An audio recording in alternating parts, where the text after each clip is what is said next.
ఇంట్లో స్నాక్స్ ఏమీ లేవన్నమాట, అందుకోసం అనేసి కొంచెం బియ్యం పిండి ఉంది. అంటే బియ్యం పిండి మినప్పప్పు వేసి పట్టించి పెట్టాను అనమాట. ఆ పిండి అయితే కొద్దిగా ఉంది, ఇక దాంట్లో అది ఉంది కదా అనేసి ఇట్లా కొంచెం వేడి నీళ్ళు కాగబెట్టి అల్లం ఎల్లిగడ్డ వేసేసి ఉప్పు వేసిన. ఇంట్లో ఈ పిండిలోనేమో నువ్వులు, ఓమా, కారం, ఉప్పు వేసిన. ఇందులో కొంచెం ఉప్పు వేసిన, ఇందులో కొంచెం ఉప్పు వేసిన. ఇప్పుడు మంచిగా కలిపేసుకుందాం. ఇంకా ఇట్లా చేసుకుంటే మురుకులు అయితే చాలా బాగా వస్తాయి అన్నమాట.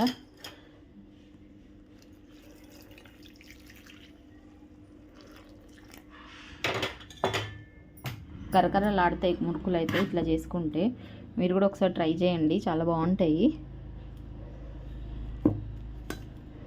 ఇది కొద్దిసేపు ఇట్లానే పెట్టేసినాం అనుకో, తర్వాత చల్లనీళ్ళు వేసుకొని కలిపేసుకోవచ్చు. ఇంకా కొంచెం వేడిగా ఉంటుంది కదా.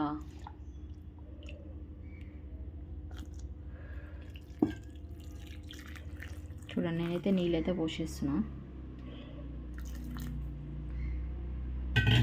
ఇంకొన్ని నీళ్ళు ఉన్నాయి, అవి అట్లనే ఉంటాయి. ఇక ఇప్పుడైతే మనం ఇట్లా కలిపేసుకుందాం. ఇది కొంచెం చల్లగా అయినాక మనం దీనికి సరిపడిన నీళ్ళు గట్టిగా తడిపేసుకుంటే అయిపోతుంది. ఇక అప్పుడు మురుకులు మంచిగా ఒత్తేసుకోవచ్చు. ఇంకా మనం నేనైతే స్పూన్తోనే కలుపుతున్నాను, ఎందుకంటే వేడిగా ఉంటుంది కదా. ఇది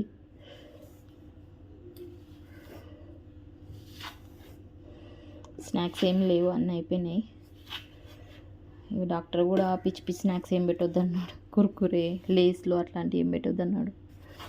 అందుకోసం అనేసి ఇక మురుకులు చేద్దామని కొన్ని ఇంతకుముందు చేసినండి, అయిపోయినాయి అవి.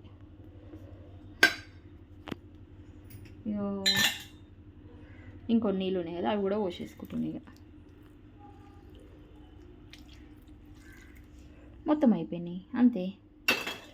ఇక దానికి సరిపడిన చల్ల నీళ్ళు పోసుకొని తడిపేసుకోవడమే మనం. ఇదండి మురుకులు చేసుకునే పద్ధతి.